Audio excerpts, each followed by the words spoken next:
সবাইকে নমস্কার। আশা করি সবাই খুব ভালো আছেন।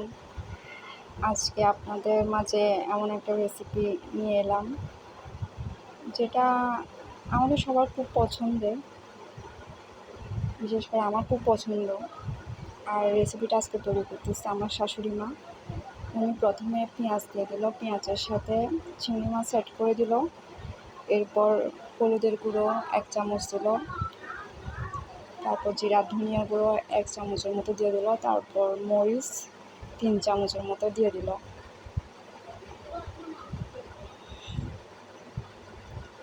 এখন মশলাটা ভালো করে মিশিয়ে নিতে হবে। এর জন্য অল্প একটু পানি দিয়ে দিচ্ছি এখানে।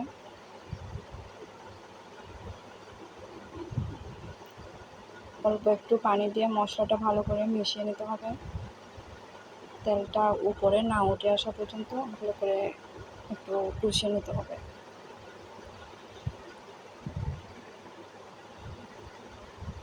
অবশ্যই খেয়াল রাখতে হবে যাতে মশলাটা নিচে না লেগে যায়।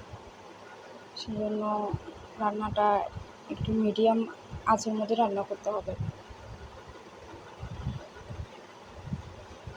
এখন মশলাটা ভালোভাবে কষে নেওয়ার পর পুঁই শাকের বিচির সাথে, আমাদের চট্টগ্রামের ভাষায় এটাকে মালিশ ডাঁটা বলে, মালিশ শাকের ডাঁটা। অন্যান্য জায়গায় কী বলে জানি না, এটা আমাদের চট্টগ্রামের ভাষায় মালিশ শাকের ডাঁটা বলে। তো মশলা কষিয়ে নেওয়া হলো।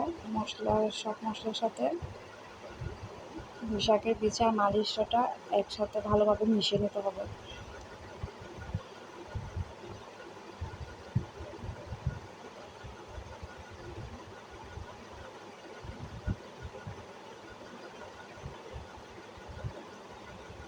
অল্প একটু পানি দিয়ে দিতে হবে,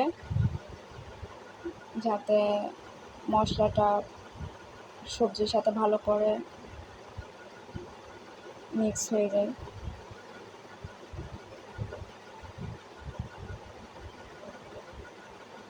এরপর চিংড়ি মাছের মাথা বেটে নেওয়া হয়েছে, এখান থেকে অর্ধেকটা দিয়ে দিল।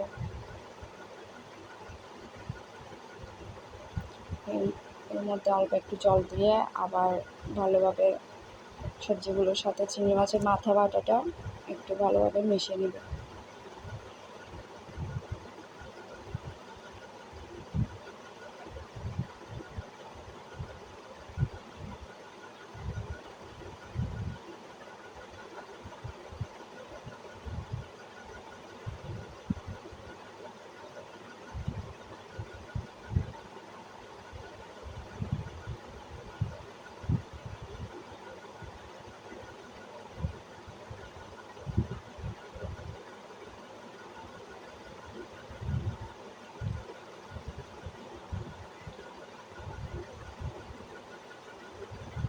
আবার একটু জল দিয়ে ভালোভাবে সব কিছু মিশিয়ে নিচ্ছে।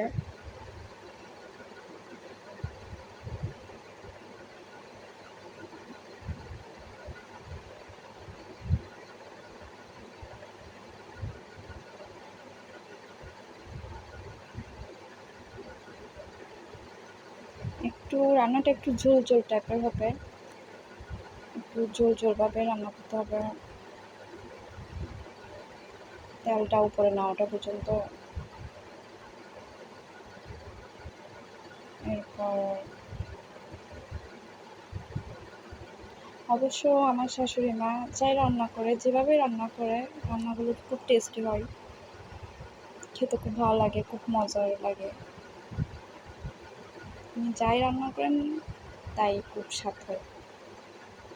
বিশেষ করে আমার খুব ভালো লাগে। আমি বিয়ের পর রান্না পারতাম না, টোটালি পারতাম না।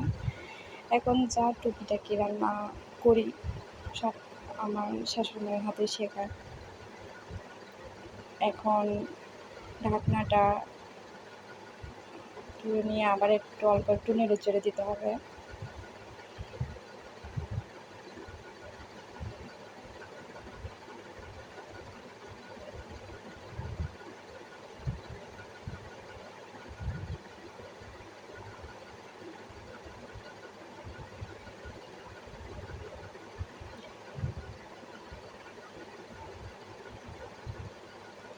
লবণ দিয়ে দিছিল, এখন লবণটা স্কিপ হয়ে গেছে।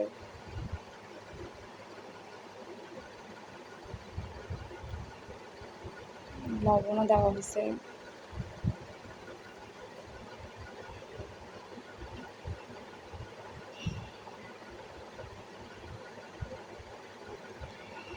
এখন রেডি আমাদের সবার পছন্দের পুঁই শাকের বিচি দিয়ে মালিশ ডাঁটা আর চিংড়ি মাছ।